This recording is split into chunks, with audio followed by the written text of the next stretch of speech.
If only we're brave enough to see it. If only we're brave enough to be it. This is the civil rights footprint. I'm going down in old Birmingham. I'm gonna sing and shout and yell. And if they call a paddy wagon, I'm gonna sing and shout and yell. If you search the longest war in American history, the war on racism won't be in the results. For more than 400 years, the bloody battle for equal rights, including to vote, has for some marred the picture of the American dream. We've been doing the work all along. The grind to uphold the right to vote. These two women, Commissioner Sheila Tyson, convener of the Alabama Black Women's Roundtable, and Katrina Norris Carter, co-founder of Salute Selma, are doing the work with little fanfare, but immense purpose. We had to chase down voters all over again, and just not in one county, all over the state of Alabama. Norris Carter, a native of Selma, tackling the rural areas. Oh, it's even more challenging for us as organizers to get to what is arguably one of the poorest sections in this country, which is the Black Belt of Alabama. In the middle of a global pandemic, they knock on doors, getting hundreds of people registered to vote. Tyson also targets jails. She says some inmates have no idea they're still eligible to vote. Norris Carter also focuses on grooming women to run for office. The fight for equality is still necessary. Now, back in the day, we had to count bubbles in a bottle and all of these jelly beans. They call it a rat race. Every time we pass one hurdle, it's another one. Overcoming barriers. Shelter versus Holder, when we lost Section 4, yes, which nullified Section 5 of the Voting Rights Act, which basically killed pre-clearance. So before, after the 60s, you had to get federal clearance to change a polling place. They did away with all of that, so you can change anything you want to. You couldn't just change a polling place the week of or the day of, which they do.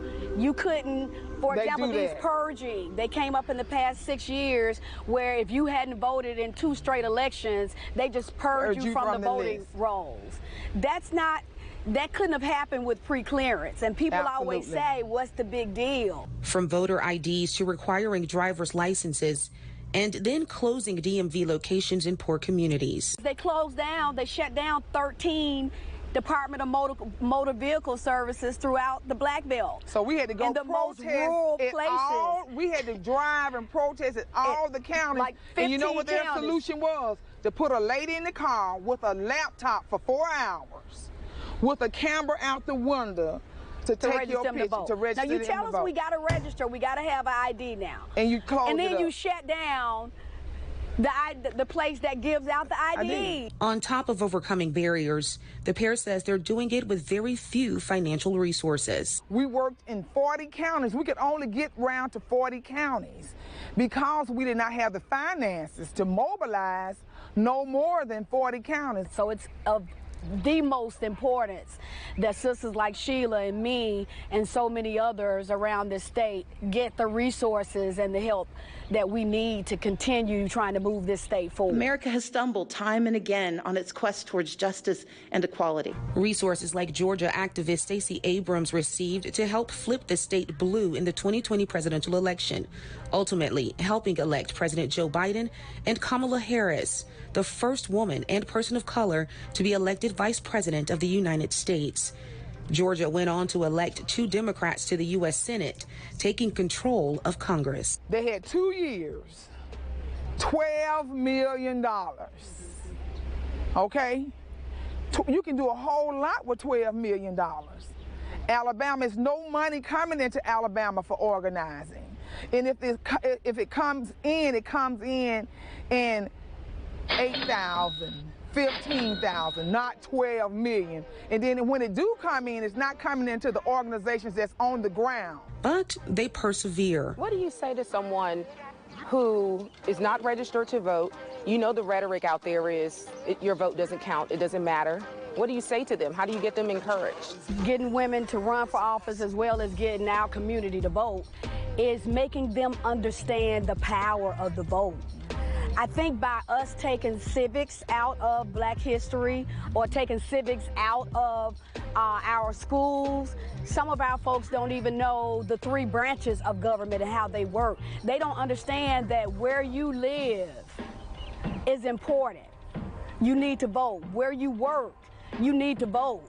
What you eat, you need to vote. All of those things can be legislated. And I don't think we understand that our way of life is a life that's ruled by legislation. Is there anything to celebrate right now? Yes. Look at the turnout 2020. We had a great turnout for 2020.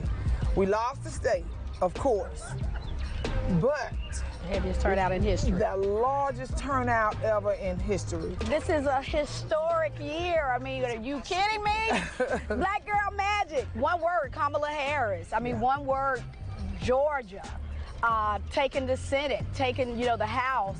I just hope that this shows Alabama and America the power of the vote. When you say that your vote does not count, that is so not true.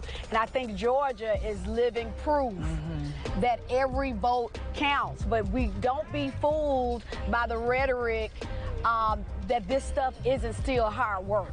The power of women, Black women, affecting change, progressing in spite of the many obstacles. Black women are the leading voter in the state of Alabama. We are the leading voter in the world. President Barack Obama, when he did the study with Black Women Roundtable, he did the study of the state of Black women. That's when it came out. We were the leading in education, STEM education, leading in jobs, leading in CEOs of 5-star companies as Black women, and heading all these households. No one never talked about it. They knew it, but they didn't talk about it. They know now. They know now.